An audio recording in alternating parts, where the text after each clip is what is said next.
Welcome to Earthscope Academy. नमस्ते। चलिए आज एक बहुत ही शानदार सफर पर चलते हैं जहां हम पृथ्वी के सबसे ज्यादा भौगोलिक विविधता वाले देशों में से एक भारत की एक भव्य यात्रा करेंगे। कभी सोचा है कि एक ही देश में बर्फ से ढकी चोटियां और ट्रॉपिकल आइलैंड्स दोनों कैसे हो सकते हैं? भारत में लैंडस्केप्स की इतनी जबरदस्त वैरायटी है कि ये वाकई हैरान कर देती है। और इस कमाल की विविधता का राज जानते हैं कहाँ छिपा है? इसकी अपनी भूगोल में। तो चलिए देर किस बात की, इस विशाल उपमहाद्वीप के नक्शे में गहराई से उतरते हैं और पता लगाते हैं कि इसकी जो फिजिकल खासियतें हैं वो आज के भारत को कैसे बनाती हैं। तो सबसे पहले ये समझना जरूरी है कि दुनिया के नक्शे पर भारत कितना विशाल है। इसका जो कुल एरिया है वो है 32.8 लाख वर्ग किलोमीटर। मतलब ये दुनिया का 7वां सबसे बड़ा देश है। सच में एक बहुत बहुत बड़ा इलाका है ये। और अगर हम इसकी लंबाई देखें तो सोचिए, उत्तर में लद्दाख की बर्फीली ऊंचाइयों से लेकर एकदम नीचे दक्षिण में कन्याकुमारी तक ये देश 3200 किलोमीटर से भी ज्यादा लंबा फैला हुआ है। और चौड़ाई, अरे चौड़ाई भी कुछ कम नहीं है।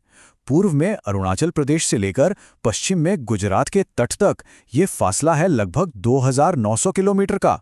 तो अब अपनी यात्रा शुरू करते हैं भारत के सबसे उत्तरी हिस्से से, इसके ताज से, यानी महान हिमालय से। ये एक प्रहरी की तरह देश की रक्षा करता है। देखिए, जैसा इस फिजिकल मैप में दिख रहा है, हिमालय सिर्फ एक पहाड़ नहीं है, बल्कि ये तो पैरेलल रेंजेस की एक पूरी चेन है जो एक बड़े से आर्क की तरह फैली है।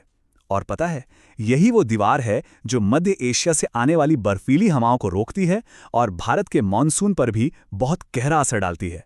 यहाँ एक बड़ी दिलचस्प बात है, जैसे जैसे हम उत्तर से दक्षिण की तरफ आते हैं, इन पहाड़ों की ऊंचाई कम होती जाती है। सबसे ऊपर, मतलब सबसे उत्तर में है महान हिमालय या हिमाद्री, जहां दुनिया की सबसे ऊंची चोटियां हैं। फिर उसके थोड़ा दक्षिण में आता है मध्य हिमालय या हिमाचल, और फिर सबसे नीचे सबसे दक्षिण में है शिवालिक की पहाड़ियां। चलिए अब पहाड़ों से उतरते हैं और भारत के दिल में चलते हैं, यानी इसके विशाल और समतल उत्तरी मैदानों में। ये मैदान सही मायनों में भारत का एग्रीकल्चरल हार्ट हैं। होता क्या है कि हिमालय से जो नदियां बहकर आती हैं वो अपने साथ बहुत उपजाऊ मिट्टी लाती हैं, जिसे जलोढ़ कहते हैं, और यहाँ जमा कर देती हैं। इसी वजह से ये इलाका इतना ज़्यादा फर्टाइल है और यहाँ इतनी बड़ी आबादी रहती है। चलिए अब अपना सफ़र दक्षिण की ओर बढ़ाते हैं और पहुँचते हैं विशाल प्रायद्वीपीय पठार पर। ये जो तिकोना सा भूभाग है ना, ये इस सबकॉन्टिनेंट के सबसे पुराने हिस्सों में से एक है। इसके चारों तरफ अरावली जैसी पुरानी पहाड़ी श्रृंखलाएं हैं और ये कोयला और लौह अयस्क जैसे खनिजों से भरा पड़ा है। अब देखिए, इस पठार के पश्चिमी और पूर्वी किनारे एक दूसरे से काफी अलग हैं।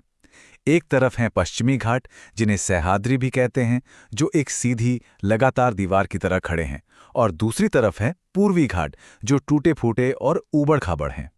चलिए अब सफर के आखिरी पड़ाव पर चलते हैं, भारत की लंबी चौड़ी तटरेखा और इसके दूर दराज के द्वीपों की तरफ। तो हमने जिस बड़े पठार की बात की, उसके और समुद्र के बीच जमीन की ये पतली और उपजाऊ पट्टियां हैं। इन्हीं को तटीय मैदान कहा जाता है। और ये नक्शा देखिए, ये भारत की दो बिल्कुल अलग अलग द्वीप श्रृंखलाओं को दिखाता है। एक तरफ अरब सागर में लक्षद्वीप और दूसरी तरफ बंगाल की खाड़ी में अंडमान और निकोबार। इनमें से एक ग्रुप यानी लक्षद्वीप छोटे छोटे कोरल से बना है, जबकि दूसरा अंडमान निकोबार असल में पानी के नीचे डूबे हुए पहाड़ों की एक चेन है। तो पहाड़ों से लेकर समुद्र तक भारत का भूगोल सिर्फ जमीन का एक टुकड़ा नहीं है ना? ये तो इसकी संस्कृति, इसके इतिहास और इसके भविष्य की बुनियाद है। तो सवाल ये उठता है कि ये विशाल और इतना विविध भूगोल अपने अंदर रहने वाले करोड़ों लोगों की जिंदगी को आखिर किस तरह से आकार देता है? ये एक ऐसा सवाल है जो हमें इस देश की गहराई और इसकी खूबसूरती को समझने में मदद करता है।